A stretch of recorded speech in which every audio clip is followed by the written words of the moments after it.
if we're at your house, you say welcome, and if you're at my house... Because you're the host. I'm the host. With the most. In the shed. B.O. Give it all, mate. I'm smelling nice. Just for the audio listeners, nice. Mark took a massive whiff of his own armpit. And there's no BO smell. And I've been at work all day. Well. So anyway. Anyway, do you want to give us the introduction, host of the most, please, sir? I don't know what to say now. I'll put you on the spot. You've put me on the spot, like I put you on the spot. There you go. What are you doing, you? I'm just pressing a button. Oh, you're pressing buttons over there. I wanted to see an info, so I pressed the info button, so I get the info. Did you get good information? Yeah. He's got all the information. It's a spectrometer that tells me the levels of noxious gas coming from you.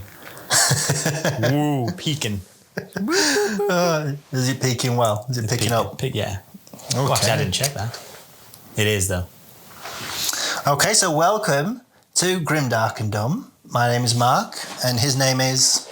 My name is Russ. You know what? When you said his name is, I wanted to say his nibs. His nibs. His name is his nibs. Is this going back to you telling me you'll show me your Necrons if I'll show you my Necrons? I will show you my crons. I think I said my dangly silver boys. Oh my word. And you inferred that I meant Necrons. But I did not mean Necrons. Oh. Now it's awkward. Now it's out there. I mean, I would like to see your Necrons. Wow. Oh, just the Necrons. Did you bring the Necrons? Are we still talking about the Necron models? I mean, wink, wink, nudge, nudge, the Necrons.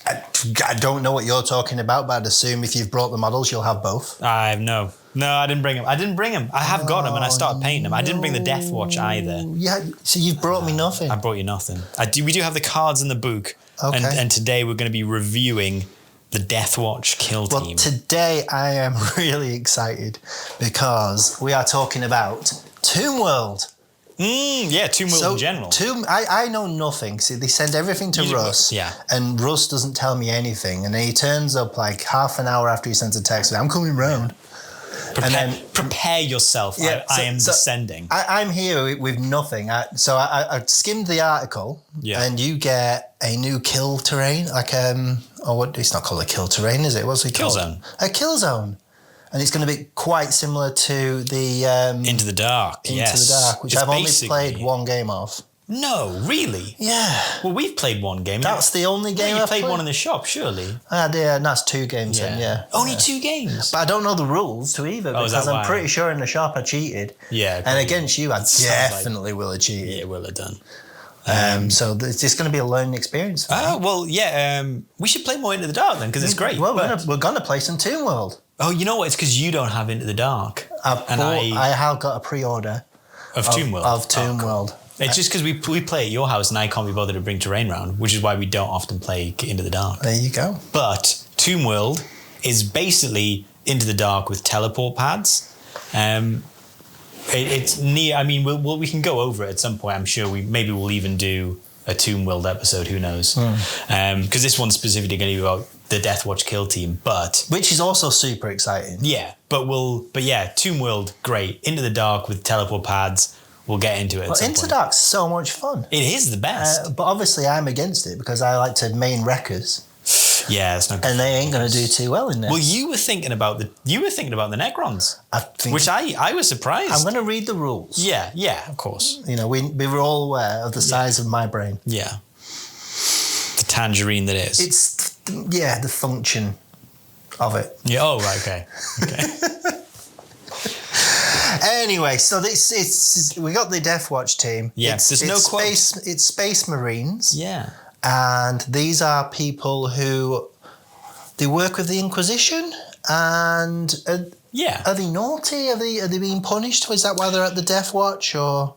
You know what? Yeah. So the Emperor's like, you're a very naughty boy, Russell. Weird. It's like Warhammer 40,000 space, like Adeptus Astartes community service. Oh. That's what I think of. I think of it as community service for the Space Marines, and it's like. There are Black Shields, who are people that have scratched off their chapter badges. Yep. And who are now, no one knows where their origin is, and they are Deathwatch Black Shields. Veterans, as it were, Deathwatch veterans, but everyone is a veteran that's in basically the Deathwatch. You know what, I'm not 100% sure. Oh well, this is good preparation. I like it. No, I don't know loads about the Deathwatch, but yeah, they obviously it's a chapter that's drawn from all the chapters. So if in terms of Space Marines, if you like Space Marines, regardless of what chapter, you kind of like Deathwatch. So what we're inferring is there is no chance you get in a box. Oh, hell no. Big 40k. Yeah. Oh, yeah, I didn't even think about that. Yeah, it's going to be... But eBay, ladies and gentlemen, is where you'll get your Tomb World. You know what? I think... Probably the Necrons. You might be able to make quite comfortably. I'm thinking of the set. There's quite traditional models. I think you could probably... If you've ever had a Deathwatch set, you could have a Firstborn Kill Team comfortably, because there's no massive surprises in the box set. There's a couple of Phobos Marines, there's a couple of heavy intercessors style Marines or aggressors. I think you probably have this team if you collect Space Marines at all, so fret not, you can always proxy a team. Yeah, but you can put one together. There's some fantastic models in there. I'm looking at them right now. We'll get into the makeup of the team. So I know this doesn't mean a lot now, but because we're on the eve of new TAC ops, which means new ways to play the mission. A new game, effectively. Wow. But with that in mind... Does this mean I'm not going to be getting confirmed kills done to me? No confirmed kill. It's gone. Constantly coming in? No confirmed kill. Oh my gosh. Are you ready for that? How are you even going to play with this? I resign. If I cannot confirm a kill, I resign. Last time we played, you didn't take confirmed kill. You took plant beacons. And I didn't win, did I? And you lost. I lost. That tells you what it so that tells you all you need to know. And anyway, so Deathwatch, they can't take confirmed kill, not because it doesn't exist, but because they are seek and destroy and security. Okay, I like that. They're decent. So they are people who kill. Yeah. They are people who protect. I was going to say we've not reviewed the new TAC ops yet. And then by the when this goes live, the new TAC ops won't be available, so you'll still be thinking of the old current ones. So you might get a game using the current ones before potentially the new ones drop anyway. Okay. So seek and destroy and security. You kind of know where you are. You're either going to be securing areas of the board and keeping opponents at bay, or you're going to be killing. And those seem like solid choices. I think they're going to be able to kill, and I think they're going to be hard to kill. Yeah, I think they're going to be hard to kill in space. Security, you've got the center line one. You've got the it's contain. Yeah. So don't come to me. Ground. You're not going to want to go to them. No. And then you've got it's seize ground where you take the. Oh, just they're going to be so good. There's some real even seek and destroy. You could go champion. What they're going to do? Yeah, I mean they're going to have to pump through a hell of a lot of wounds to stop you getting a champion kill if you don't go first anyway. Yeah. But I mean, Gaia's got a power weapon. I mean, they're pretty solidly stacked. All of these guys. Okay. But we'll get into the actual operative. So there's a slight change with the Deathwatch in that you don't have a leader operative. You select 5, because they're veterans, you select 5 operatives from the following list, and then you just got a list of operatives. Okay. You've got 11 operatives, I believe. 3, 4, 5, 6, 7, 8, 9, 10, 11, yeah. So you just field. You can only ever take one once, and you can only ever have one Gravis operative, which is a big deal. Okay, yeah. But apart from that... Because Gravis armor's like the big stuff. So you've got a bunch of, I think the Bombard and the 2 Gunners are both Gravis. And I think there's another one in there. No. Yes, I think it's the Bombard and the 2 Gunner options are your basic options. But we'll go through them. So you can take a Watch Sergeant, an Aegis, who's like your shield guy. So he's the guy who's got the shield that can kind of double parry, the classic double parry. It's 2-up save. You've got the Blade Master, who's got a Xenophase blade. He's green. He's green. Oh, the blade, yeah. The blade is green. You've got one of my favourite models. Special issue bolt pistol as well. So I'm presuming that's going to be. We'll get rating on 3s. We'll get into damage. It, but they've got some stuff. There's going to be some lethal 5 or something like that going on with that, surely. Yeah. You've got the Bombard, which is the gunner that can take the frag cannon, which is a staple of the Deathwatch, the frag cannon. This guy's never seen his son in his entire life. He's a flesh terror in the picture. Yeah. We've got the Breacher, which is one of my favourite operatives, which is also Gravis. It has a grenade launcher, a Hellstorm bolt rifle, a melter bomb. He's got a whole bunch of lovely tricks. That's amazing. Yeah, we've got the Demolisher, which is the heavy thunder hammer. That's right. I hope Edit Russ is sitting there and he's got it on. He already knows what I want to hear. I'm definitely getting that. It's hammer time, baby. It's hammer time. You got the Gunner, which is kind of standard. You can take the heavy plasma incinerator. Just kind of standard. You got the Horde Slayer, which is the last of the Gravis, who's got an Infernus heavy bolt gun. He's a big boy. He's a salamander in the pictures. He's a heavy bolter and obviously a heavy flamer in the in the stats. It's a heavy bolter, but it's a flame stat on the heavy bolter. 5 hit on 2s, 3/3, Torrent 2, but it also fires a heavy bolter as well. Oh my god! Yeah, it's pretty good. You got the Marksman, which feels like your classic warrior. Just because he's kind of standard, he's got a stalker. And then you've got some of the Phobos. You've got a Head Taker, which is kind of like a Phobos-y combat unit. And then you've got the Disruptor, which is a Phobos-y kind of scrambling kind of operative. They look really cool. They're really cool operatives. I really like the fact you can choose as well. You know, there's no standard choice. Yeah. You don't have to take the Watch Sergeant. You don't have to take anyone. This is full list building, really. Yeah. It's the most you've ever seen in that there's not a single operative that you have to take. So faction rules, the classic faction rules that you're going to get, because obviously we'll go into the operatives individually in depth. But something that all obviously classic, as you might imagine, a faction rule for the Deathwatch, veteran Astartes. So during each friendly, and you're probably going to know where this is going, Deathwatch Operatives activation, it can perform either 2 shoot actions or 2 fight actions. If it's 2 shoot actions and an auxiliary grenade launcher, frag cannon, heavy plasma incinerator, Infernus heavy bolter, plasma pistol, or Stalker bolt rifle is selected for both, 1 additional AP must be spent for the second shot. So you can fire all of those weapons twice. Yeah. That's a first, because we've had that with the Angels of Death where the main guy could shoot, but you only had one real, well, the big guns could basically shoot twice, but it was an extra AP. But you've never had it for a plasma before. No. Now we've got it. I was going to correct you there. Yeah. I was pretty sure the big gun could fire twice, but that's an extra AP. But this is a grenade launcher, the frag cannon, the heavy plasma, all these guns can fire twice. Yeah. But it's 1 extra action point, which is good, because this team is built to stand and shoot, like some of these operatives anyway. And then each friendly Deathwatch operative can counteract regardless of his order. Yep. Whenever it does, it can perform an additional 1 action point for free during that counteraction, but both actions must be different. This is the best. Come again? Yeah, exactly. Because these aren't Astartes, these are veteran Astartes. These are 5 APL models. Yeah, so each of these guys can perform 2 actions for Overwatch. Yeah. Oh my God. Can you imagine that?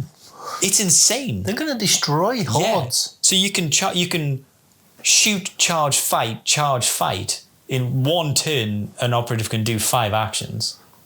So if he kills every single time, he's killing 3 models in a turn. It's insane. Without blast. There's some operatives in here that have torrent. Imagine if you managed, you could kill 4 or 5 operatives. Yeah. You could move and then shoot, and then dash, and then move and then shoot. Anyway, insanely powerful. Veteran Astartes is the best Astartes rules we've seen yet. Love that. I don't love it for your opponents, but that is some special. And then we've got special issue ammunition. It's what it needed to be, though. For a 5, bear in mind, it's a 5 operative team. Yeah. So I don't know if we covered that when we said the operatives, but I was looking at that. There's 11 choices. 11 choices, and you 5 get to operatives. Take 5. Yeah. So that is really big list building. Yeah, you are taking markedly different teams and for different matchups. And if you went to a tournament, can you take 11 models and then you don't have to choose? There's no rosters in this system. If there was, there'd be enough for 11 operatives, but there's no rosters. You just field a team. So you don't know who you're playing. Exactly. It's going to be an interesting team to play into, because there's no single model that you can guarantee. You're just going to have to say, well, if I was them, I would pick this into me and plan against that, basically. But yeah, solid team. Do you have the rules up for special issue ammunition? Do you want to read us through special issue ammunition? That normally means that this is a difficult one to read. I'm giving you that one, yeah. Thanks, buddy. Yeah, I'll get a drink, that's why. Oh, he's going to have some coffee. The Deathwatch utilise a range of specialised ammunition in many of their weapons. Each type is designed to eliminate specific Xenos foes. I would be unsurprised if there was like, I've not read them all yet, but if there was like strat ploys that specifically were like for Necrons, that'd be cool. This cool. All of a sudden it does 2 AP, 2 armor piercing against Necrons, and it's 1 armor piercing against everybody else. Yeah, that would be cool. That would be a nice touch. Anyway. So once per turning point, when a friendly Deathwatch operative is performing a shoot action, in the select weapon step, you can use this rule. So when you're saying, I'm going to shoot you with my melter. If you do, select one of the following weapon rules for that operative ranged weapons to have until the end of the action. This rule cannot be used with explosive grenades, Russ, see universal equipment, or melter bombs. Which they do have a melter bomb, obviously. Blast 1 inch. You cannot select this if the weapon profile being used has a torrent weapon rule. I'm so glad that they clarified that, because I'd be like... But imagine shooting someone with a Blast 1 plasma gun. It's just stupid. It's nuts. Devastating 1. I like a bit of Devastating 1. Lethal 5. Piercing 1. Rending. Saturate and Severe. This is insane. And this is... Everybody can do this. This is insane. It's Every time they shoot, they can do this. So if you're into elites, you're going to be taking... once per turning point when a friendly Deathwatch operative. Thank goodness. Oh, I was getting really carried away with that one. I am glad you clarified, because I was about to say that's broken as hell. But that once per turning point, that's decent. I tell you what, though, still great. Once per turning point, for no 5 CP operatives. required. No. It's just, do you know what? I want blast. Yeah. And I pay a CP for that with Wreckers. I mean, it takes me up to 3-inch blast. But but I mean, these are all great options for a go. These are great weapon rules. I don't know what the weapons are, but I'm excited almost for the little piddly guns. Yeah, I mean... Lethal 5, piercing 1. Imagine if you're doing a 2-3 little crappy gun, but you make it piercing 1. Exactly, yeah. Damage is going through. I mean, let's be fair, they don't have any piddly guns. Even if they did. But they don't. But like, the minimum the worst gun they're going to have is 3-4. 3-4 is solid. Yeah. And if it's piercing 1, that's...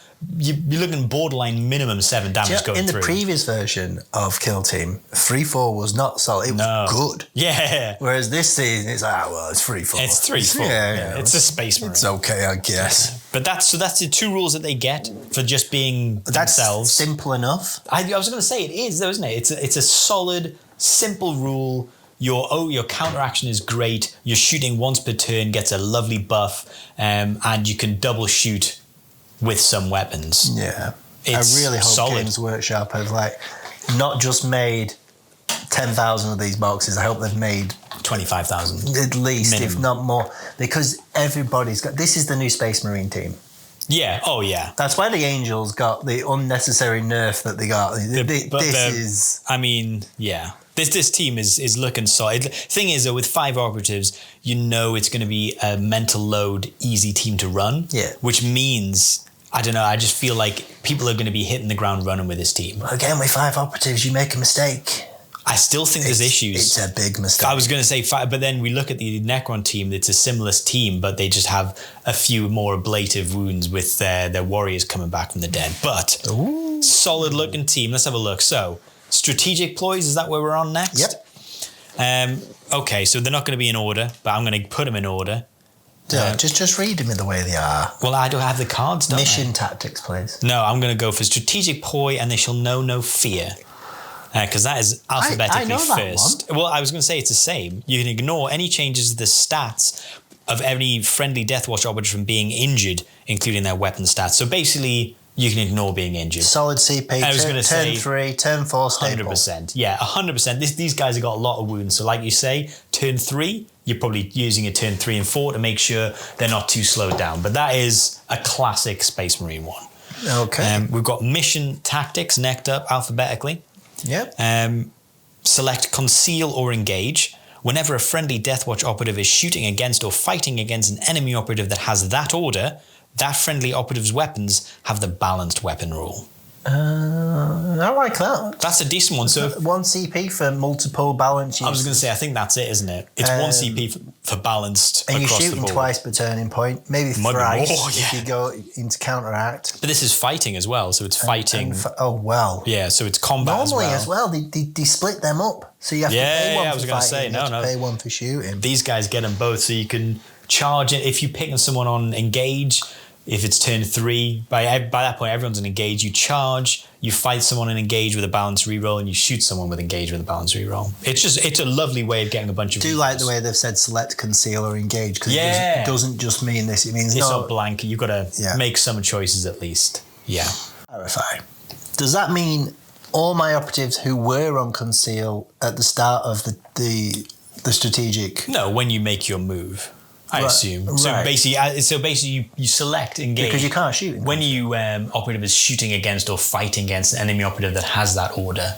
So if you know you're getting, you know what I mean. It's all offensive. It's not defensive. It's not retaliating. So it's whatever they've got, and then that's actually really cool because even though it's super strong, it isn't going to get everybody.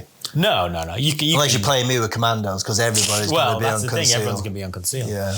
I'm going to pick this one, the shield that slays. Whenever a friendly Deathwatch operative is within your opponent's territory, normal and crit damage of 4 or more inflicts 1 less damage on it. Insanely strong. The thing is, it doesn't sound nuts, but damage reduction is proven to be nuts in this edition. Anyone who's got damage reduction, flat out damage reduction sanctifiers, flat out damage reduction, you don't have to roll for it whenever. It's just normal and crit damage of 4 or more the time. Every dice. That's way better than Nurgle. It's just flat out. This I feel will go. I mean, maybe it won't, but just because 5 operatives, maybe they really need it. But damage reduction, this universally easy to get. I'm just glad it's not 3 or more because the way it's been going this season, it has been 3 or more. So that's something at least. So that is insane. And there's operatives that have damage reduction. Nice. And that will stack, I imagine. So alphabetically, Russ. Well, we're on to the long vigil now. You've ruined it. So whenever an operative is shooting a friendly Deathwatch operative that's within your territory, you can reroll one of your defice. Oh, that's lovely. Defense dice. Yeah. So you've got a ploy there for when you're in your opponent's territory that reduces damage, and you've got one that when you're in your territory, you can reroll your defense dice. So it's both quite defensive. Yeah. And then obviously mission tactics, quite offensive, and then your classic, and they shall know no fear. I feel like all of them have got use. Yeah. Like I can imagine using every single one of them in a game. Like they're all solidly good. It's really good, yeah. I mean the defense dice, I presume it's going to be on 3s. Oh yeah. If not higher for certain operatives, but yeah. So that one maybe you don't need as much. Well, it's one of those ones. When I've got plenty of wounds, and I don't know if I'd be choosing that one. That probably the least. You know what? The thing is, there's so many times running as a power armor that you do just roll 2 2s and a 1, and you're like, if I just had one. I know, brother. Yeah. If I just had one reroll, it would make a world of difference, and it is frustrating. So this is a nice way to be like, you've got access. And the shield that slays, if you're fighting against a horde team that doesn't have much 4 damage, like crit and... Yeah. You're probably not going to choose that one. So that's good for CP management. Yeah. No, I mean, I think they're all... Although the firefight players might... Well, let's have a look. Yeah, well, I mean, this should limit you a little bit, but let's have a look. So, we've got... not the aliens? No, we're going alphabetically, buddy. So, we've got Advanced Auspex Scan, which is alphabetically correctly the first one in order. Yeah, well, this is it. So you use this firefight ploy when friendly Deathwatch operative performs the shoot action. Until the end of the activation / counter action, its ranged weapons have the saturate weapon rule and enemy operatives cannot be obscured. So you're using that for the cannot be obscured. You can get saturate using your if you really need it, you can get saturate through your special issue ammunition. Yeah. But you can't get non-obscured. But for one shot, 1 CP, now you can. You're non-obscured. And it's the double. It's even better because it's like non-obscured, and guess what? You can't even take cover anyway. It's not seek, but it is a nice bit of, if you're obscured, I'm still going to get a shot off, and I'm going to get a decent shot. I never realised how good saturate is until I was using the punishing rule with the wreckers instead of the WoW one because I knew we weren't fighting. And it's so good. Because if you're saving on a 5 up or anything, and you get that, you go, brilliant, here you go, I'll have 1 at least. No, you don't. Roll that. It's surprisingly good. So you've got saturate non-obscuring. There's damage going through. Oh, yeah. Okay, do you want to read out Auspicator tracking, and give it a shot at reading the title again. Auspicator tracking. What a weird word. Auspicator. Auspicator. What does that mean?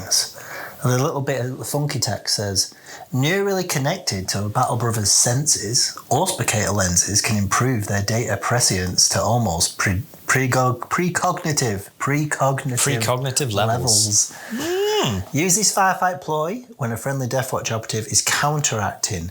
Before it performs any actions, you can change its order. I love this one. And it's so simple, but it just, I mean, you can counteract anyway. Frustrating considering the Raveners can just do it for free. Yeah. I mean, I think that would be ridiculous, especially because they can do 2 actions. Oh, yeah. So, but the fact that you can just be like, okay, you have to worry about someone. And the thing is, it just means that it's kind of a little bit of a keeping your opponent honest during turns where they've out-activated you and they're like, right, you can't do anything. It's like, well, I do have this that I could flip his order, charge, fight, so don't get too close. You know what I mean? Like, it's like if you push far forward within conceal. The 2 APL. Yeah, 2 APL counteraction is nuts. Nuts. It's a little move, and I mean, you can't move far because it's 2 inches, but that's still. Normally, I can charge you, and then that's holding you up for next turn. It's just. I'm going to do it now. It's just lovely. I just love it. Okie dokie. And then we've got, here's a good one. So, you know how we said we were talking about like special ones for specific Xenos. So obviously we haven't seen that so far, but we've got one now, which is Suffer Not the Alien. Use this firefight ploy after rolling your attack dice for a friendly Deathwatch operative. So you see your dice. Yep. If it's a shooting against, that's a good way, yeah. So if you're shooting against or fighting against an operative that doesn't have the Chaos or Imperium keyword, it's not human basically, you can re-roll any of your attack dice. You get Relentless. For a CP? Yeah, for a CP. After you've rolled your dice, so you don't have to pre-spend it. You can be like, is it worth it? It is. I'm going to re-roll I roll 5 dice, hitting on 3s. And you hit. And I roll all 2s and 1s. Seen it done by you many times. Done it many times. 1 CP, I'm going again. Yeah, going again. Full on. That's great. It's classic. I'm using that one. And do you want to take us home with the last one, which is one we've seen before? I've read this before. Yeah. Transhuman Physiology. Use this firefight ploy when an operative is shooting a friendly Deathwatch operative. In the roll defense dice step, you can retain one of your normal successes as a critical instead. It's so nice and simple, but it just means if someone's got some sort of really nasty attack coming at you and you roll all your 3-up saves because you're kind of likely to, and you're like, I can't, you spend 2 because otherwise I'll get a bunch of damage through. They've got like 2 crits and you've got 3 saves. You can be like, well, 2 saves to get rid of 1 crit. I'll use this. So the other one's a crit. No damage goes through. It's just one of those ones where it's niche enough, but it is useful that it's like, well, if that comes up, it's going to be useful. Like rending. Yeah, I was going to say, crit, you're going to get 2 crits. And it's just solid. It's real nice. It's really good, yeah. Yeah, it's nothing wrong about that. There's no just a scratch, which I appreciate on a team that has this much damage, this many wounds. Yeah, so you can fight them. Yeah.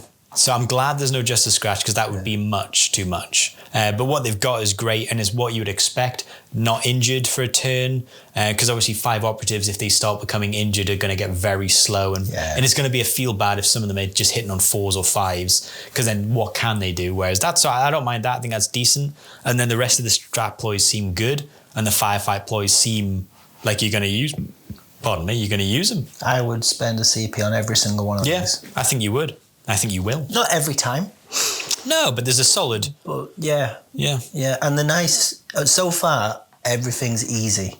Yeah, I was going to say it's nice This and is simple. low cognitive. Yeah, 100%. The hardest thing so far is picking my guys. Yeah, picking the guys and then deciding which one, remembering to use your special issue ammo each turn.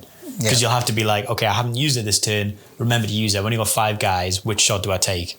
Yeah, joke, you can make like a little thing with a little dice with you. No, not even a dice, like a slider, and you could have the list of them and then just slide it down when you've done it, as to say which one, and then slide it back to the end when you get to so you know you haven't used it yet. Yeah, no, that'd be quite a cool idea. Get it made, mate. I should make that. You should make it. So who have we got? I was going to say, let's get into the meat of the team. Do they have names like Chad and Chael and they're all C's, yeah. Yeah. 100%. Jesus.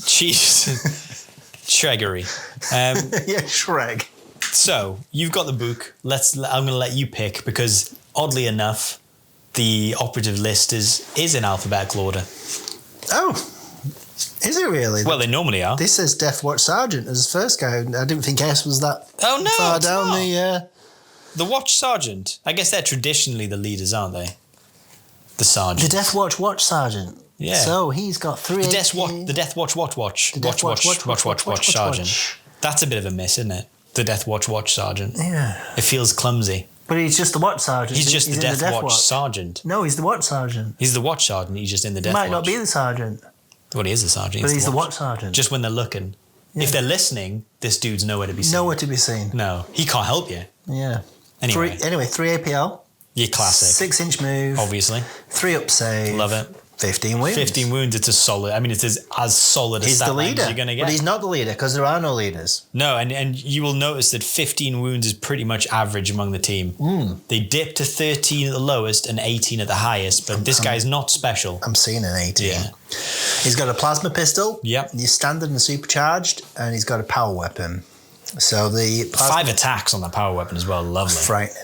The plasma pistol, 4 attacks on 3s, 3-5, range 8, piercing 1, and then obviously supercharge it. It goes up to 4-5, hot, lethal 5+, piercing 1. Yeah. But then you have to roll for hot. You got to roll under your over your weapon skill, I believe. So you got to get a 3+. And then you're going to roll hot if you need to, then. Yeah. That's not frightening. They used to have it whereas the damage didn't change, it just got lethal 5, but now in most recent teams like Plague Marines, I hadn't realised, but the lower damage is also higher on the hot. Oh. So it's the same as this, so it's 4-5 instead of 3-5. So this means we've been playing, you've been shooting me and then not giving me the damage you should have done. No, yeah, I've not been... Well, no, I've been playing where I've been playing. Cheating myself there. A power weapon, 5 attacks. Hitting on 3s. On 3s, 4-6. Lethal 5. Lethal 5. Solid stat line. He's like a scout. Yeah, but he does get a strategic command ability as well. So he's got the adaptable armory. You can select 1 additional equipment option. It's a good reason to take it. It's a great reason to take it. For a 5-man team, to be able to take this guy and also take 2 ladders, for example, on his own, or you know what I mean, just solid. Anyway. And then he's got a strategic command. You can do each of the following once per battle if this operative is in the kill zone. So he's the leader. He's kind of the leader. Use a Deathwatch Strat Ploy for 0 CP. Use a Deathwatch Firefight Ploy for 0 CP. So that's a leader's one. That's a leader's one. It does feel like he is the leader, but that is a... Because if he's watching... If he was listening, you'd get none of it. No CP. If he can, you know what? He cost you 2 CP. You know what they should have done? They should have said for everything, if this operative is visible, it should have been like visible. If this operative can watch any other operative, if it's visible, you can do this. You can do this. If this operative is visible in the kill zone, you can do this. And then he's unengaged. If his eyes are in the kill zone, you can do strategic command. So other information, he's got the Deathwatch tag, Imperium, Adeptus Astartes. He does have the leader keyword. He's got the leader keyword and Watch Sergeant because he's watching. And he's on a 32mm base. There you go. Look at all this. You get an extra information you never even needed. I'm thorough today. It's because we haven't done this in so long. Yeah. So are we now...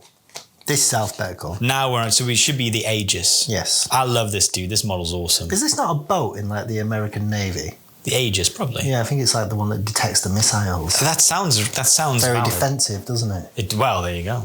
I think Aegis cruiser. I assume Aegis is a Latin word that means like something. Shall I do it live? Well, I used to play Civilization 5 back in the day, and the Aegis was one of the boats you could have. I bet it's Greek. It's got to be Greek. Well, while you're doing that, I'm going to tell you. Well, I've got it already. He's got a 6-inch move. He's got a 2-up save, ladies and gentlemen, and 15 wounds. So here we go. So in Greek, Aegis means shield of Zeus. Shield of Zeus. So he's a defensive kind of guy. Yeah, it sounds like he would be. He's got your classic pistol, 4 attacks, hitting on 3s, 3-4, range 8. Range 8. And he's got a power maul. This is the lovely bit. You remember this if you ever played Deathwatch in previous editions, but power maul and storm shield. So it comes as a combo now. So the attacks, 5 attacks, hitting on 3s, 4-6. So it's a power weapon, but it's also got shock and it's also got the shield keyword. So shock is when you hit with a crit. You can parry a normal. Parries a normal. Or a crit if they've only got crits left. That's a nice rule that not everybody knows. Yeah. You know, it's like, oh, well, I haven't got any crits. No, sir. Yeah, it's still... That crit's gone. It's gone, yeah, son. You always parry. But it comes with the shield rule, which is whenever this operative is fighting or retaliating, lovely point, with this weapon, each of your blocks, each of them, can be allocated to block 2 unresolved successes instead of 1. So you got 1 crit, you're blocking 2 crits. Or a crit and a normal. You're blocking, you know what I mean? It's just... solid, and that's what you expect. It sounds like a nerf that I've seen recently. Yeah, yeah. Sounds like Duelist already, but better. But better. But it's also got the Storm Shield, which is a separate rule, which is whenever an operative is shooting this operative, worsen the X of the piercing rule by 1, if any. Note that if piercing 1 would just be ignored. So he's already got a 2-up save, and he's already going to be ignoring the first level of piercing. Piercing 1 doesn't become piercing crits? No. And if you're in smoke, does it double do? Like if I'm shooting you with a melter, is that not piercing? I think it's the same rule, so I don't think you would double worsen. Does smoke get rid of piercing? All piercing? Oh, maybe. Oh, I need to check that. We need to check, but yeah. That's interesting. So that is the Aegis. And again, very cool. He's 32 mil base. I keep saying that like it's going to change. Yeah, I was going to say. Are they all the same? No, they're not all the same. Gravis is bigger. There's some on there for. And then on his little tags, he's got Deathwatch, Imperial Adeptus Astartes, and Aegis, which, as we all know, Russ means... Shield of Zeus. The shield. The Shield of Zeus. Now, this next guy's pointing a green sword at me. The Blade Master Veteran. So he's got the same stat line. He's a handsome man, I have to say. And he's got a skull on the end of his... what is that skull on the end of the... He's got like a thing sticking out of his shoulder with a skull on it. I don't know. I'm looking at a different picture potentially. You're really not. So is that his backpack? Oh, no, I don't have the full picture. Oh, it's cut off the card. Yeah, it's cut off the card. You don't see it on the card. Oh. So is your standard... stats, so it's 3 APL, 6-inch move, 3-up save, so not quite as good as the Shield of Zeus, the Aegis, and 15 wounds, which is pretty standard. It's only going to be the Shield of Zeus that's got the 2-up save, surely. Well, maybe not. I think there's some other pretty juicy saves out there in the world. So what's he got? He's got a special issue bolt pistol. Don't get too excited. It's only 4 attacks. It's hitting on 3s. 3-4, range 8, but it is piercing 1. All right. So it's pretty decent. It's piercing 1. But that's not where this operative shines. This operative, as you imagine from his name, the Blade Master Veteran, shines in combat. So he's got, and this is the coolest rule, you've got the Xenophase Blade, and it's got 2 profiles. One is the dual, and one is the phase sweep. So yeah, he's like going, you have it. Zoom, zoom, zoom, zoom. So it kind of reminds you of Necron weaponry, like the Wraith Blades, but the dual mode is 5 attacks, hitting on 3s, 4, 6, so it's your standard power weapon, but it's brutal lethal 5. So you're only parrying with crits? Yeah, and then you've got the phase sweep, which is less attacks, but it's 4 attacks, hitting on 3s, 4, 6, so the same damage profile. It's brutal lethal 5, but it has a special rule called phase sweep. Oh, okay. So... this is quite a wordy one. So whenever this operative performs the fight action, so you can't be retaliating, with this weapon profile, if it isn't incapacitated, it can immediately perform a free fight action afterwards. But you must select this weapon profile, and it can only fight against each enemy operative within its control range once per activation or counteraction using this weapon profile. Okay. This takes precedent over action restrictions, and you can continue to perform free fight actions until this operative is incapacitated or is fought against every enemy operative in its control range. So if you go into, like, let's just say you go into cults and you go into cultists. You manage to get 3 guys or 4 guys. If you charge into a bunch, you can just keep fighting. And bear in mind, you're brutal lethal 5, so they're not parrying you out. I was just checking. You're 2 hits. I was just checking his movement real quick. Has he got 7-inch movement? No, he's got 6. So this guy's two-shotting quite a lot of bad guys. And he can just keep fighting. Imagine running into the Sanctifiers, into the mob. Just run in. Run into that mob, and it's like, well, I don't care. I'm going to fight you all. Yeah, I've had an option where in a tournament I ran the flail guy from Nurgle into 5 guys. If this guy had gone into 5 guys, he would have killed 5 guys. 5 guys. Yeah. 4, 6. Yeah. 4 dice hitting on 3s. And the thing is, lethal 5. the thing is, you might be thinking, oh, he's going to take a bunch of hits though. By the time you're fighting the last one, if you've not run it, you're going to be injured. But this guy has adaptive swordsmanship, which means you can ignore any changes to this hit stat of this operative Xenophase blade.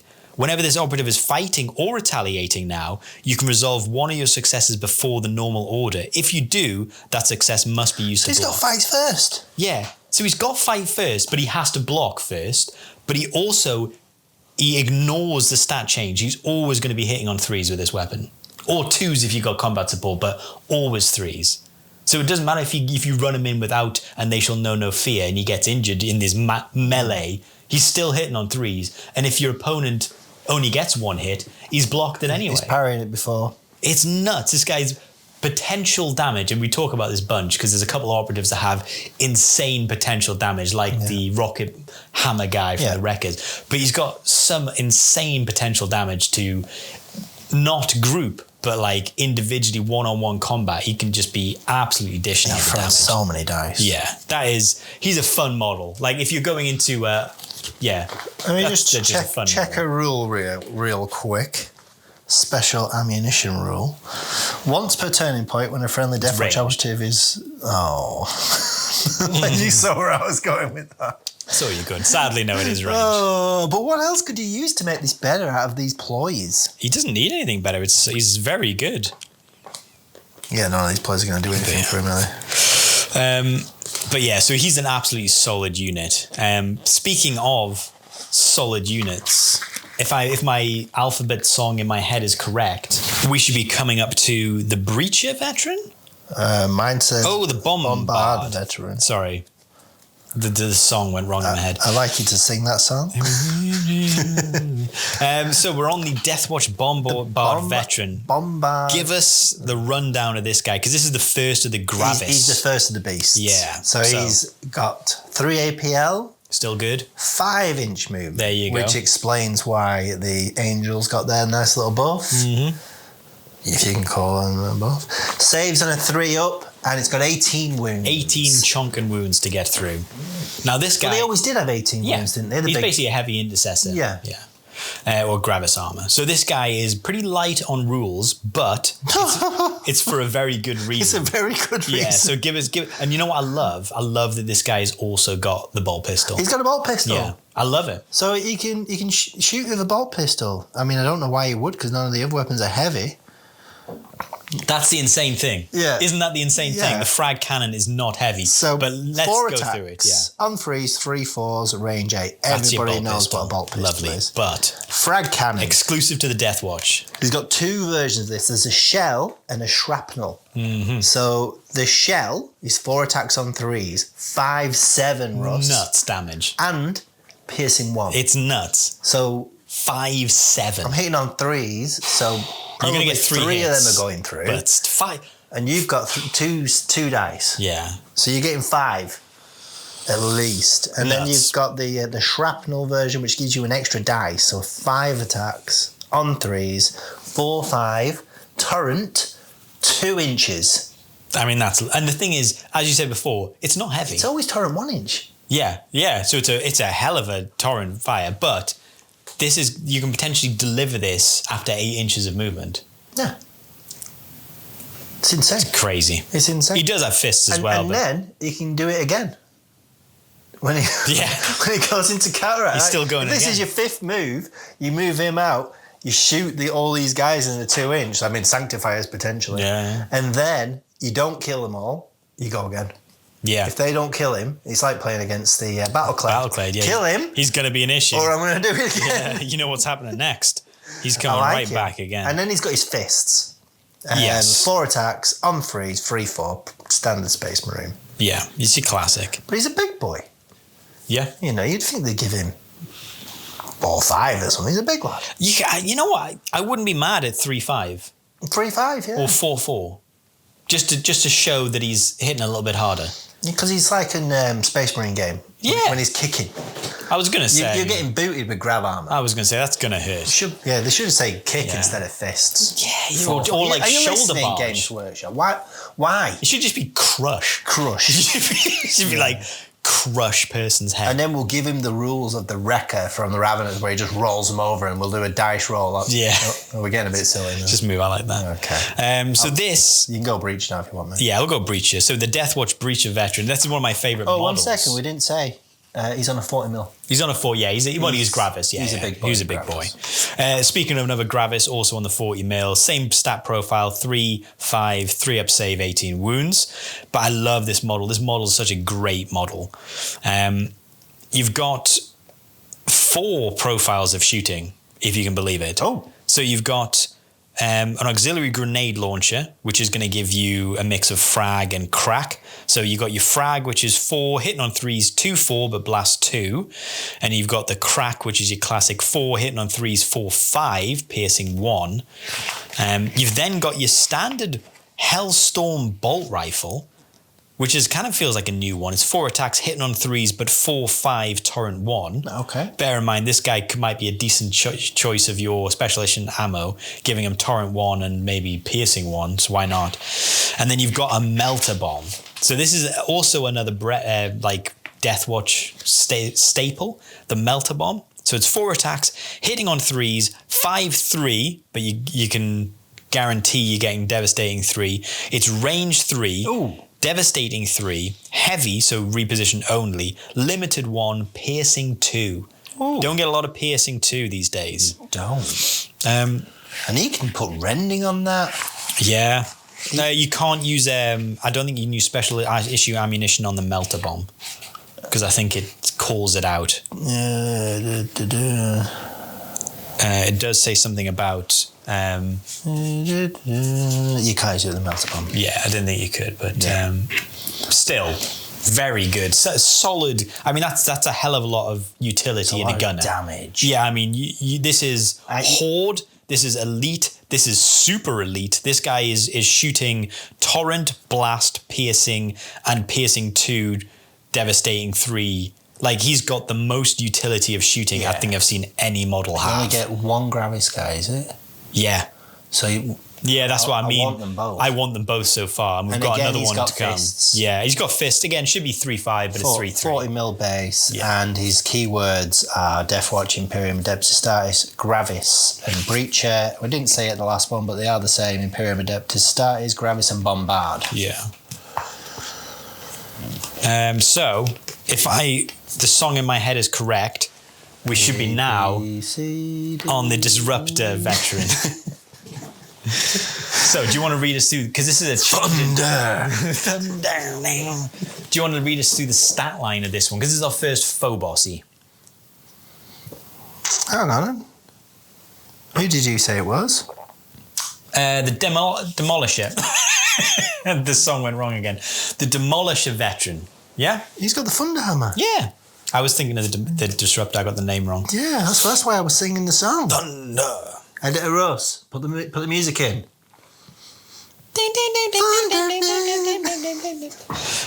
So 3 APL. 3 APL. 6-inch move, 3 up save, 15 wounds. Do you know what? I would love this dude. I know we'll read into it, but I would love this dude to be faster just because I know he's got a Thunderhammer. He's got a Thunderhammer. But you just want this dude. You want this dude in combat. You want to be throwing this dude like. Have you ever tried carrying a Thunderhammer? I'm surprised he can move 6-inch. Anyway, he's got a bolt pistol as well, which is great because everything should have a bolt pistol. Yeah. Just standard bolt pistol. But as you correctly said, he's got not just a Thunderhammer. Oh. A heavy Thunderhammer. Well, that's why he can't go fast. He's heavy. Yeah. 5 attacks already. I love it. It's 4 hitting on 4s, which is the only downside.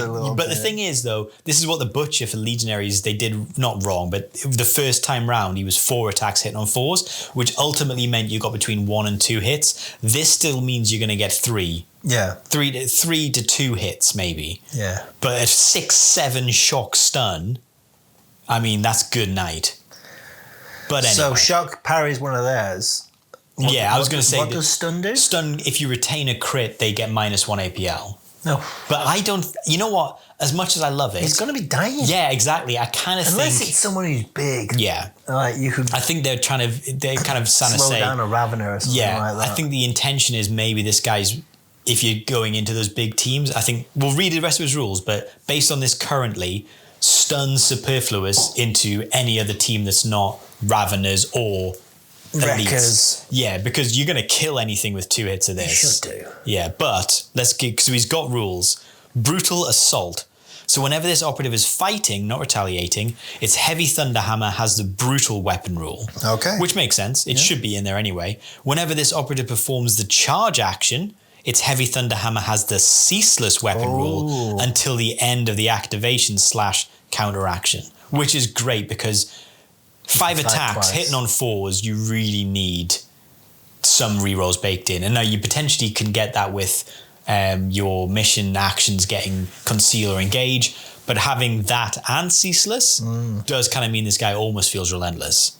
Because you'll get ceaseless and a balance reroll if you use mission tactics. And then because of the 2 APL counteracts, you can charge, and fight again, and get his ceaseless. Yeah, exactly. Yeah, so he can potentially be ceaseless in his counteraction as well. He's great. But he does have something else to keep him alive, which is aggressive force.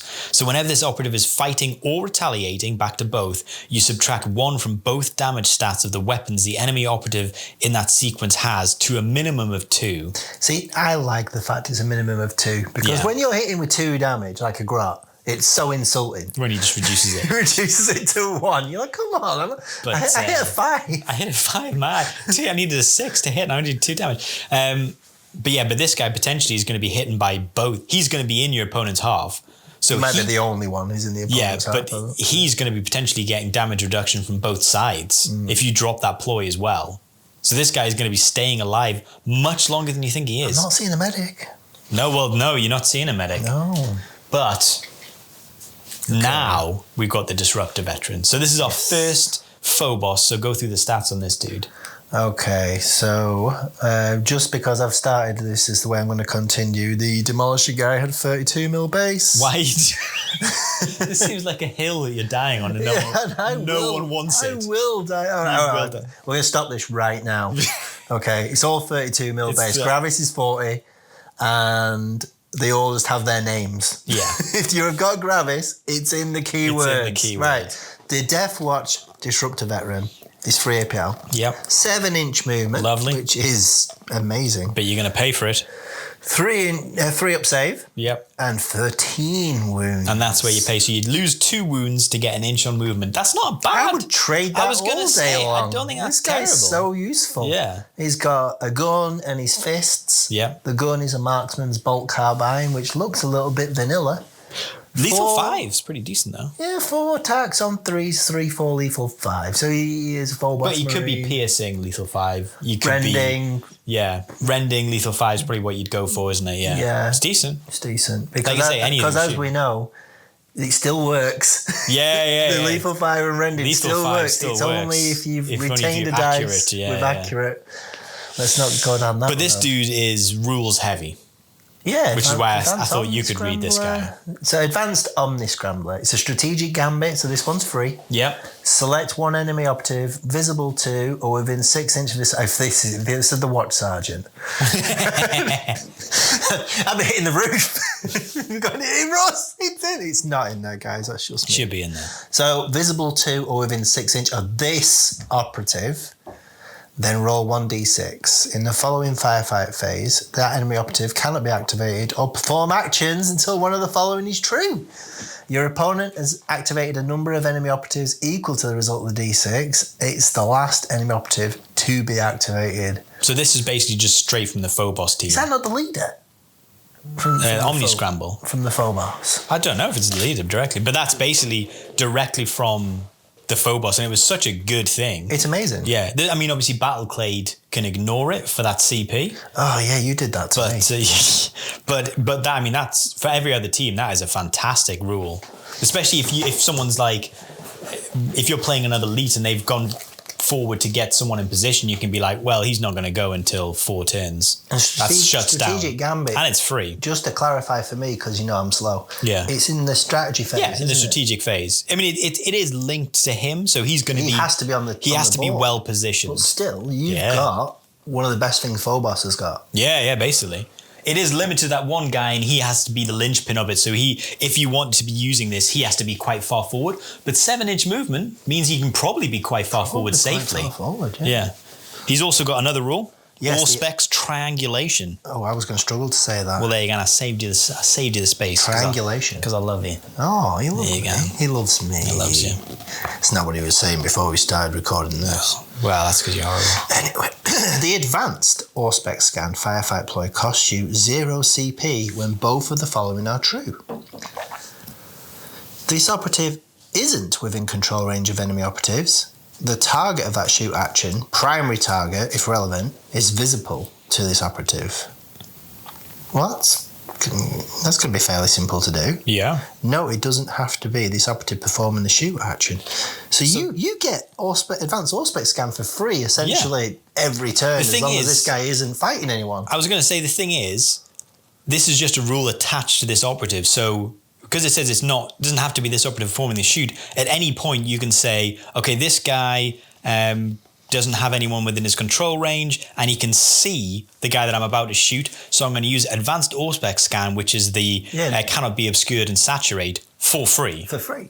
Which is awesome. And that was one of the ones we were spending our CP on. Yeah, I was going to say, now you're not. So this guy's giving you a free one, which is the Advanced Omni Scramble, and then he's also giving you... So you know what you do? This guy, you move him forward at the end of turning point 1 into a position where he's either within 6 inches or can see an operative that's expended that you know you want to shoot, and he's potentially left himself open, and you can be like, boom, shooting him. It's just a decent amount of extra rules. The hardest part about playing this team is picking. Yeah, they're all seeming pretty good, aren't they? Because they're all good. So I think we've got a pretty standard choice here with the gunner operative next. He's the gunner. I mean, the thing is, it's Russ, telling. How big was his base? 32 mil. There you go. The people, inquiring minds, Mark. People want to know. Yeah. So the Deathwatch gunner veteran. But I love that he gets a bolt pistol. The thing is, though, he doesn't need one. That's the problem. The thing is, he does though, and this is why I like it, because he's got a bolt pistol. He could shoot, move, and then shoot his pistol. Because he could shoot twice stationary, but if you really need him to... Yeah, because it costs you an extra APL. He could still shoot twice. So he's always got the capability of shooting twice. It's either just going to be stationary with his plasma. Is that the reason why the other guy's got a bolt pistol? I think so. They've always got the bolt pistol. Yeah, it is. So you can shoot twice and move.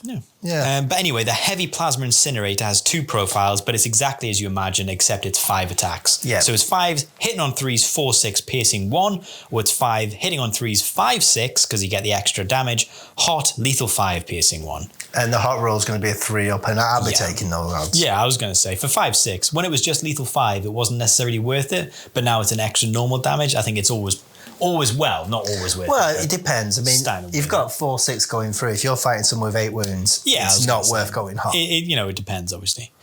And then he's got fists. Yeah, but I mean, it's pretty standard. I think it's going to depend on who you're going into, whether or not you need that kind of firepower. That's insane that you're thinking about not taking him. Well, I think it's going to depend on your Gravis choice. Because he's going to be like... Yeah. Because that's my solid first damage. choice with everybody. That's a solid damage. But just because... Yeah. I mean, if I said to you, all right, Russ, we're going to play Battleclade tonight. You drop one of your guys and take this guy if you want. You'd be like, absolutely. Well, obviously I would, because he's a Space Marine.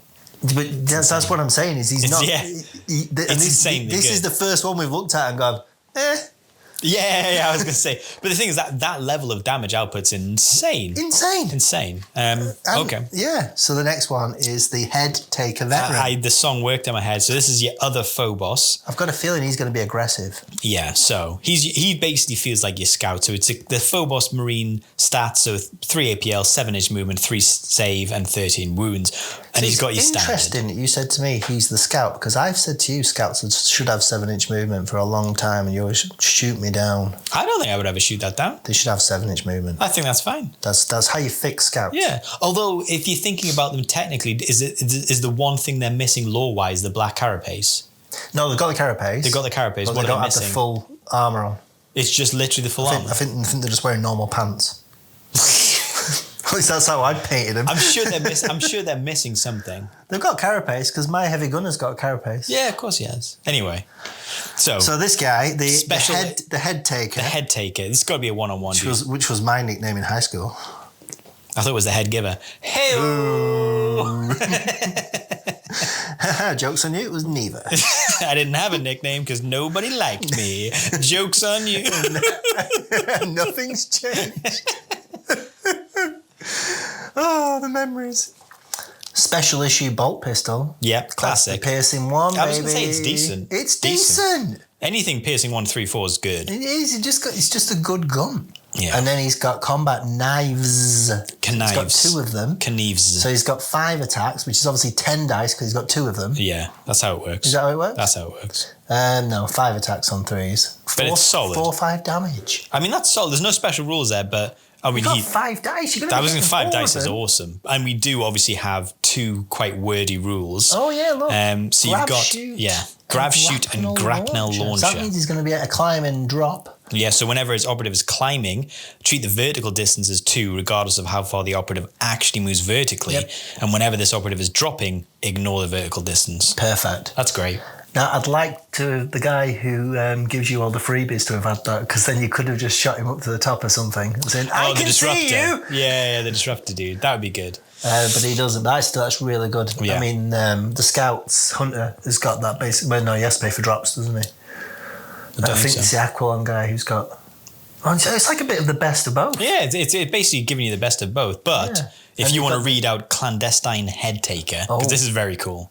Is that Chad from the high school party? This is Chad Testines. This operative can perform the charge action while it has a conceal order. Fantastic. Lovely. When this operative is fighting against an operative it wasn't visible to at the start of the activation counteraction, the first time you strike during that sequence, you can immediately resolve one of your successes as a strike. Does this sound like anything familiar? It sounds very Scout-like, doesn't it? Does it? Doesn't the Hunter... Oh, no, the Hunter got lethal 4. This is even better than... They got lethal 3. Oh, lethal 3, that was it. For some reason, I thought they could strike twice. So this guy's like a Felgor. If you are not visible to the target you charged, and bear in mind, you've got a grapnel launcher, so you could have been behind a wall, you can hop over it and hit twice, potentially doing 9 damage, between 8 and 10 damage before your opponent's even blinked. That's killing that. That's lovely. I mean, again, he's going to take some damage if you're going into elites, but into a non-elite team, that is lethal. Yeah. That is a dead whatever it is. It's got a 9-inch charge. Yeah. 10-inch including the... I think this guy would be an absolute menace into... Like, the thing is that if you do a reposition with this guy at the start of the turn, he can be well forward, and then if he's charging into something, he's got a 9-inch charge. If you've got a horizontal board edge, if you've got like the long ways board, you can almost be charging turning point 2 if they move forward. You can get through a door with 2-inch charge and counteraction. I was going to say, that's what I mean. I mean, so this guy can be absolutely caning it forward. Anyway, I like him. He feels like a Scout almost. He looks really cool as well. It feels like he was what the Phobos team were maybe missing. Yeah. Like that operative that was pure carnage in combat. But it's what the Scouts had. Next up, we do have another of the Gravis, I believe, the Horde Slayer veteran. Is this the last of the Gravis? No. Oh, yeah, the last of the Gravis, yes. Yeah. He's a salamander, is this boy? He is. So it's your classic Gravis stat line, which is 3, 5, 3, and then 18 wounds, which is chonkin.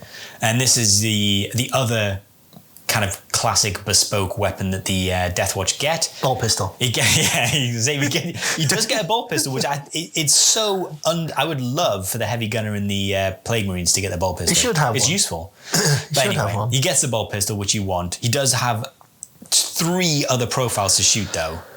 So he's got the Infernus Heavy Bolter, yes, which has the Flamer underslung. And this is the first profile, Flame profile 5, hitting on 2s, 3/3, but still 5 attacks, and it's range 8, saturate torrent 2, so that's a solid flamer.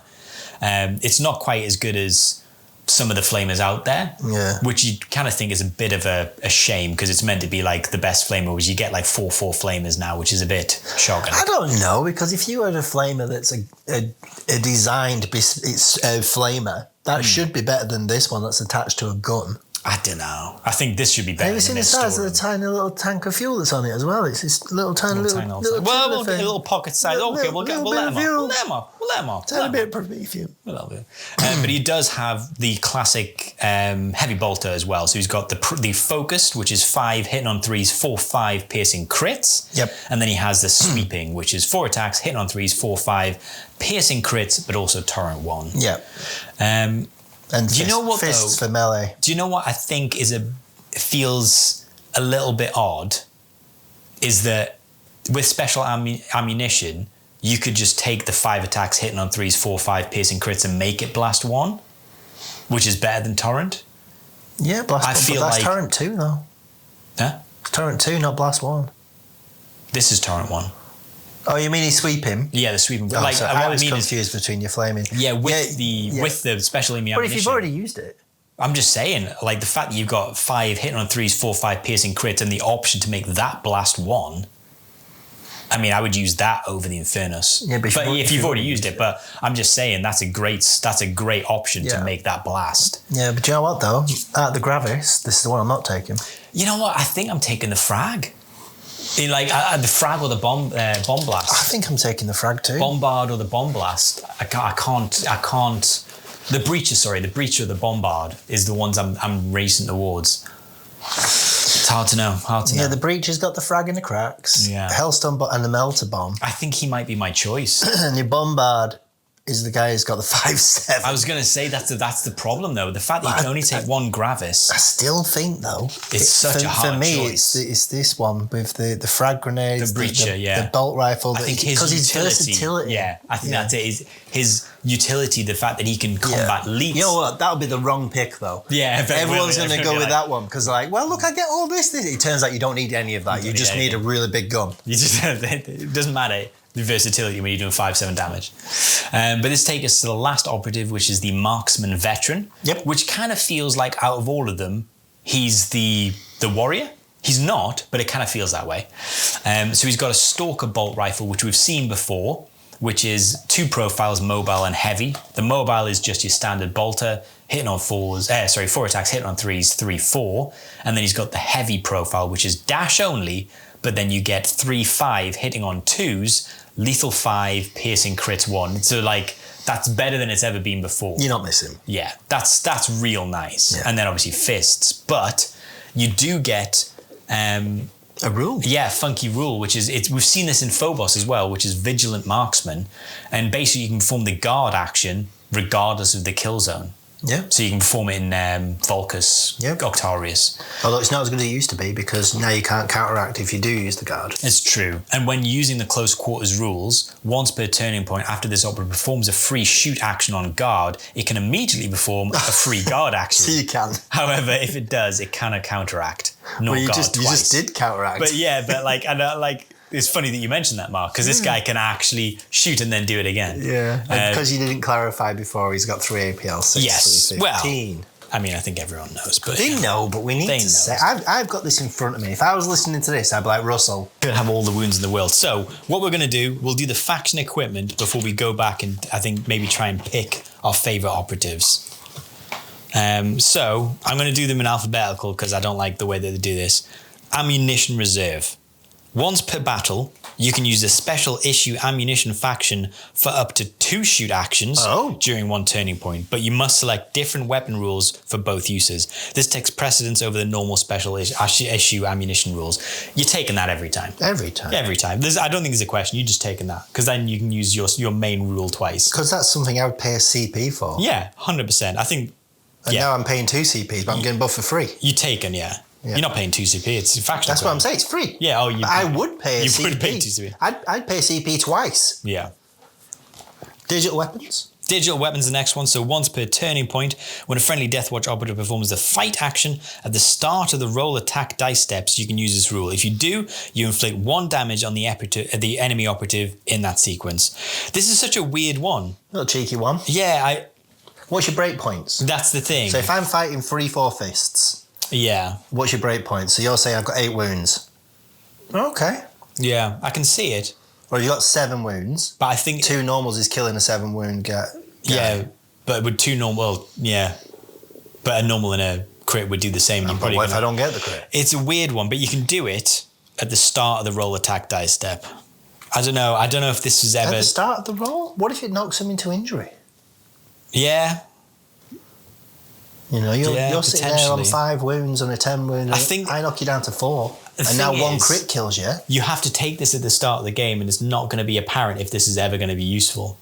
It has but a use. It could be. I mean, it obviously has a use. It immediately performs one damage. And if you're against someone and you want to one-shot something, this could put them in the range of one-shot. So that guy we were talking about before could run into 5 guys and fight all 5 of them. Yeah. It's an extra 5 damage without rolling a dice. And what was his damage again? Oh, you know what? Yeah, that's real interesting, yes. Yeah. What was his damage again, that guy? Maybe 4, 5, or 5, 6. Who was it? I can't remember. The Blade Master. The Blade Master. It's going to be 5, 6 as a power weapon. Effectively, isn't it? Oh, no, the sweeping profile, the phase swift. 4, 6? 4, 6. Yeah. So you're going to be doing 10 wounds. 5, 7. Hitting a crit is 10 wounds. Yeah. So yeah, 5, 7. I mean, yeah, if you're into 7 wound operatives and you do a crit every time, you've killed them in one shot. Well, 4, 6. If you got 2 normals, that's 9 damage. That's killing. But if you're literally into a horde team with 7 wounds, you one shot every single one of them. Yeah. It's interesting. You know what? Your that point made me think the Blade Master. If you're taking the Blade Master, maybe you do take that. Yeah, I think if you're going to go melee heavy, then why not take an extra wound? Yeah, every time. You maybe rethink that one. So your next one is Sanctus, and it's V, but I'm presuming that's a Roman numeral. Sanctus 5, Bioscria Cuffs. Ooh, does this mean you can't run away? Wow. Once during each friendly Deathwatch Operative's activation. Okay. Yeah, clarify that one. So once per activation, so you get to do this, 5 times? No, once per activation. Once during each friendly Deathwatch Operative's activation. Yes, but our man who can fight multiple people can only do this once. Yeah, but each operative can do it once. Yeah. Before or after performs an action. Before or after, that. If it's not within control range of enemy operatives, you can use this rule. If you do, select one of the following. That friendly operative regains D3 lost wounds. I'm having this one. Go straight to hell. That's okay. It gets better. Remove any changes to that friendly operative's APL stat. Okay. This is insane. Remove one of the following tokens that friendly operative has before that token's activation's effect are resolved, if relevant. Neutron Fragment, Poison, Terror Chem. Once per activation? Yeah. So each one of your operatives... Every turning point? Yeah. Oh, once during each friendly operative's activation before it performs an action. So they've got... You know what? It doesn't say once per turning point. It just says once during each friendly Deathwatch Operative's activation before or after it performs an action if it's not within control range. It doesn't say every turning point. Well, it doesn't need to. Because it's not counteract, is it? It's just activation. Yeah, that's fair. Because most of them say once per turning point, though. Yeah, but... This makes it seem like you're only getting them once. But you're getting it every time. You could do this 4 times with every guy. No, it says once during each operative's activation before or after it performs an action. Yeah. You can do one of these things per operative. Yeah, but during each operative's activation. Yeah. So every single turning point you can do this. Potentially, yeah. So you can do this 4 times. You know what? It's not clear. 4 times you can... I mean, I don't know why you'd need to regain 3 wounds. In fact, the first turning point, if you need to do any of these, you've definitely done it. You've done a bad deployment. Well, no, I mean, you might have been shot at neutron fragments. That's a good point. Vespids can do that, can't they? But yeah, that's an interesting one. I think I'd probably be taking that quite comfortably. Because like you said, there's no, healing. That's your medic. You got damage reduction, now you got healing. And then the last one. Oh, that's a nice word. You can read this one. Scrutivore? Yeah. Scrutivore Servo Thrall. Lovely words. Once per turning point, during a friendly Deathwatch operative's activation, you can use this rule. If you do, during that activation, the operative can perform a mission action for 1 less AP. Obviously, I'm taking this one.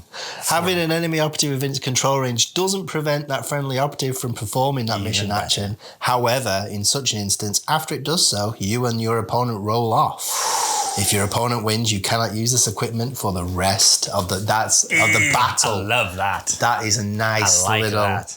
But that makes it, like a little rig. You do it, but maybe you're not using it again. That's lovely. I like that. That's a lovely little twist on it. I like all of them. The one I wouldn't take is probably the digital weapons if I wasn't going to go melee heavy. But if you took the Watch Sergeant, you can get 1 for free. So if you needed something else, you can still take it. Yeah. But so we can use special ammunition twice. I'm going to do that. Yeah, I'm taking that one. We get an extra 1 damage every time we attack somebody. Mm-hmm. I'm getting that one. We get to get wounds back, obviously, because every team gets wounds back these days. Yeah. Not mad keen on that, but it's, it happens. Yeah, just 18 wounds isn't enough. And then emission actions for free, essentially. That's amazing. Yeah. So yeah, I want all of those. I want all of them all the time.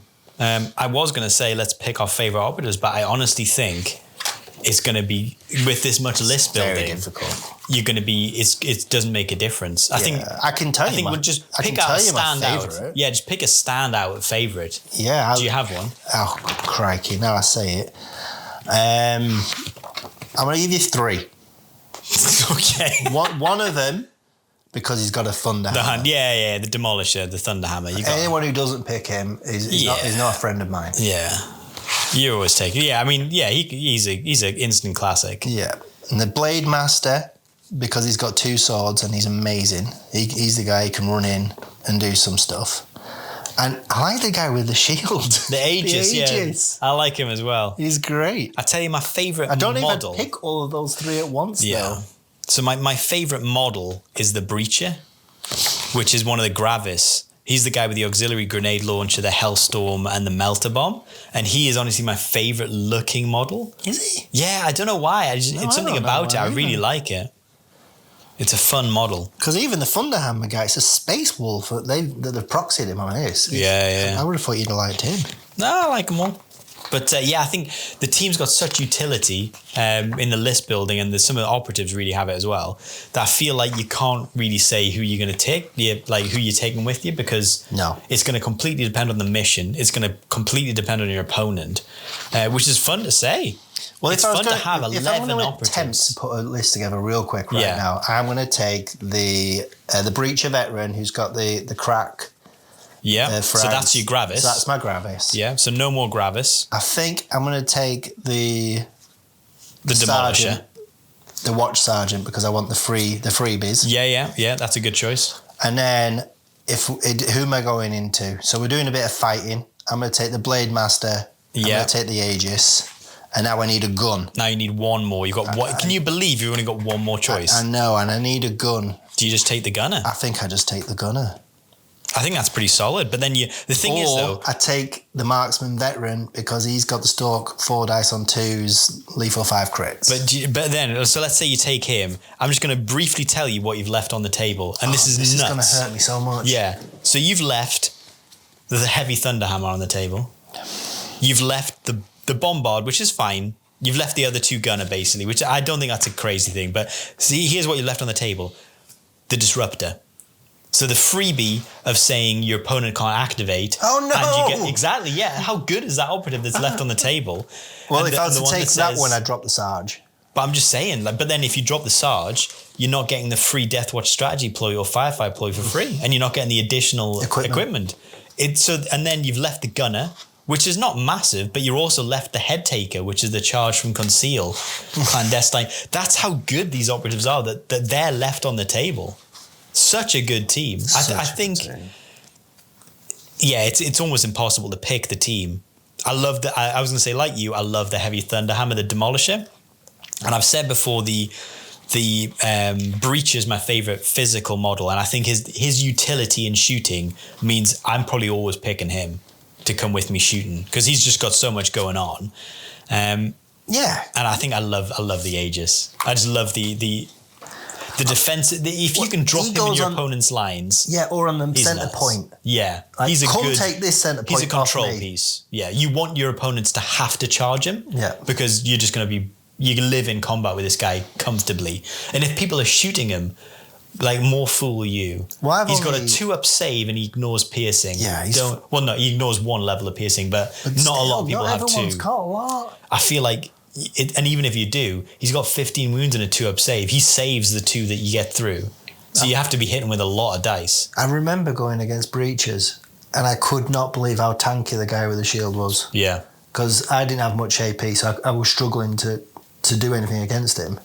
But even if I had AP against him, it's not going to make as much difference. It's not doing it. So this is just... This is going to be a very difficult team to pick. Once you're on the table... I was going to say, I mean, once you're just playing the game, but... I kind of feel if you're playing against them, you know what you're doing. You know, it's like, well, he's got aim, he does this. You know, I know what I'm up against. It's going to be hard. The thing is, because it's 5 operative as well, I think a lot of people are going to be able to run this team straight out of the box. And I think there will be, and I know, but having just read the team, it doesn't feel like there's any losers in terms of the operatives. It's just, it's going to be matchup dependent. Like sometimes you're going to need a 5. If you're going into Raveners, I can see the scenario where you're like, maybe you want the frag cannon, but you've also got. You don't get a lot of shots. But and the thing is that I am convincing myself that the breach is better because he's still got the melter bomb, which is piercing 2 anyway. Yeah. And I think, damn, you just want to take that anyway. Yeah. I don't know. I think the breacher might be for me the only one out of the Aegis, the Gravis, where I'm like, he feels better. Yeah. But the others are solid options. Well, and again, if you're into a horde, maybe you want that flame. Yes. I was going to say, I can see it. And then maybe you want to save the special ammunition, the 2 shots you now get because of the equipment, to give his 5 attack focus bolter blast 1. Because why not? Yeah. Blast, I don't know. I think there's solid options anyway. You give the other guy rending. Yeah. I just think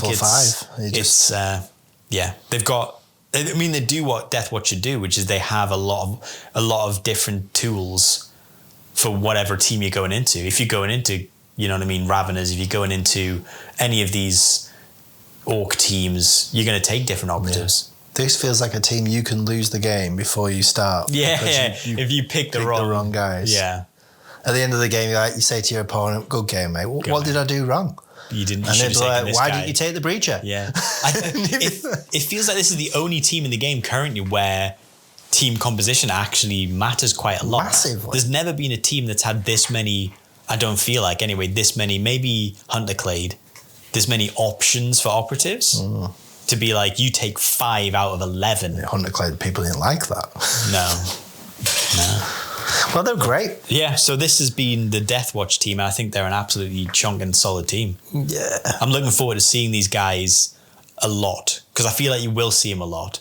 And I think there's still teams, I think they're still going to have trouble into teams, but although less trouble than the current elites will, even despite them being 1 operative less, I think they will have trouble into those teams that are solid into elites. Just because if 5 operatives is still going to leave your opponent a lot of options to out-activate you. They're a strong team. Yeah. They're not a big brain team.